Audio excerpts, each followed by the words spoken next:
Now, another change. Standing here, I thank Ed for the shield because I find it very difficult to have a mask on. And first of all, we read lips a lot more than we think we do. You have a mask on, it's kind of hard to hear when you can't see. So this is a good way to protect you, I guess, and me to a certain extent, but with the shield. But this is one more thing to protect us. What other things does God give us? Well, the fact that we have these three men, these three martyrs, Clement, Columban, and of course Miguel Austin Pro. And I said, out of the three, while one was a pope, lived at the very beginning of our church history, the other, an Irish monk who sacrificed himself in his love for the Lord and service to him.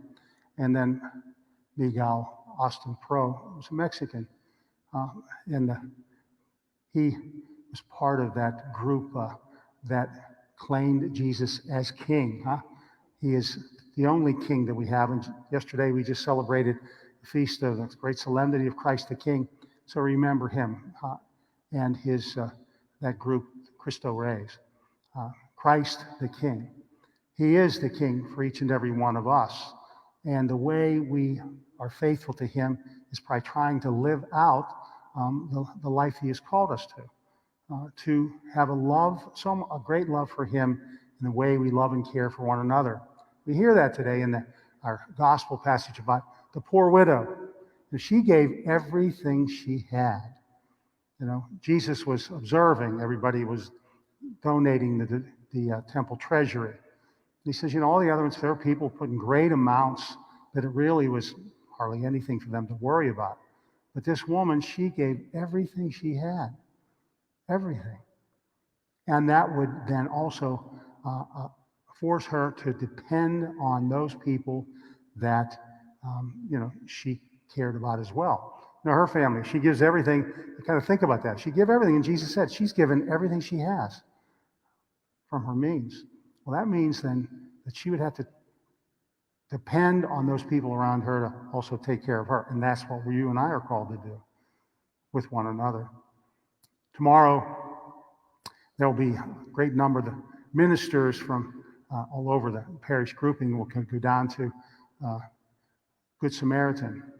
We're going to cook a turkey dinner for those folks that are in need. They feed them every Tuesday. I was there last Tuesday, and couldn't help but think and I'm not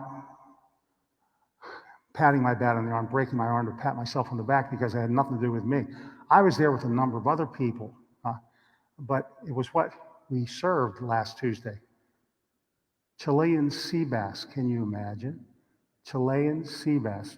That's really expensive. Someone said, if you go to a restaurant, you probably pay $25, $30 or more. If you go off the hook, it'd probably be more than that. Okay, but there we are. Because of the generosity and kindness of Costco, they gave it to us. So we served over 300 meals last Tuesday.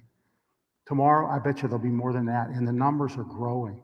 People are in need. We see that on the news every day. And so our dependence is on God, but then it's also our love for those who are depending on us to help to take care of them. And so that's what we're called to do, my sisters and brothers. As this Thanksgiving comes, there's a lot of talk about who you can have Thanksgiving with, how many numbers, in your grouping and all those kinds of things. But I think the most important thing is that it is our loving concern for those, whether they're at our table or any other table, that they're fed, they are given what they need by our means, not our excess, but by our very means.